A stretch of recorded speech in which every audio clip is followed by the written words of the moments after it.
Hello, everyone. Welcome back to English Through Stories. Today, I will tell you another famous fable called The Crow and the Pitcher.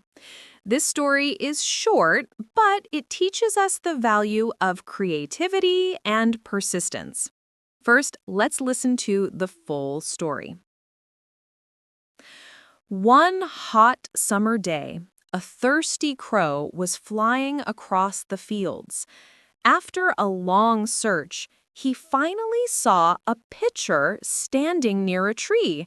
The crow was very happy and flew down quickly.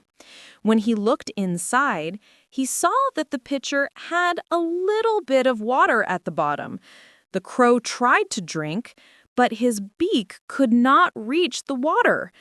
At first, the crow became sad and thought, "Maybe I will die of thirst today." But then he stopped and thought again. Instead of giving up, the crow looked around and noticed many small stones lying on the ground. Suddenly, he had an idea. The crow picked up the stones one by one and dropped them into the pitcher. Slowly, the water rose higher and higher. Finally, the crow was able to drink and save his life. From that day on, the crow remembered this lesson. Where there is a will, there is a way. Now that we heard the story, let's go through some useful words, phrases, and expressions and see how they can be applied in real life. First, notice the phrase, "one hot summer day." This is a classic way to start a story, but you can also use it in casual storytelling. For example, "one rainy morning, I missed the bus and got late for school." It's a simple but effective way to set the scene. Next, the crow was flying across the fields. The word across shows movement from one side to another. In daily life, you can say, "I walked across the street," or "we traveled across the country." Then the story says, the crow was very happy and flew down quickly.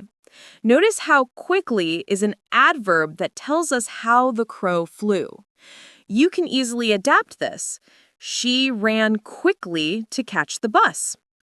Another key part is, he saw that the pitcher had a little bit of water at the bottom. The phrase, "a little bit of," is very common in spoken English. For example, "I only have a little bit of sugar left," or "can you wait a little bit longer?" When the crow realized he couldn't reach the water, he thought, "Maybe I will die of thirst today." The phrase "die of thirst" is an expression you can also use metaphorically. For example, "I'm dying of thirst. Let's buy some drinks." Or "I'm dying of hunger," when you're very hungry. Next, the story says, instead of giving up, the crow looked around. The phrase "instead of" is very practical. You can say, "Instead of watching TV, I decided to read a book." Or, "She walked to work instead of taking the bus." The clever part is when the crow picked up the stones one by one and dropped them into the pitcher. The phrase "one by one" means gradually, step by step. You can use it like this. The teacher called the students one by one. The sentence, "slowly the water rose higher and higher," is another repeated comparative, just like in our previous story. Higher and higher, louder and louder, colder and colder.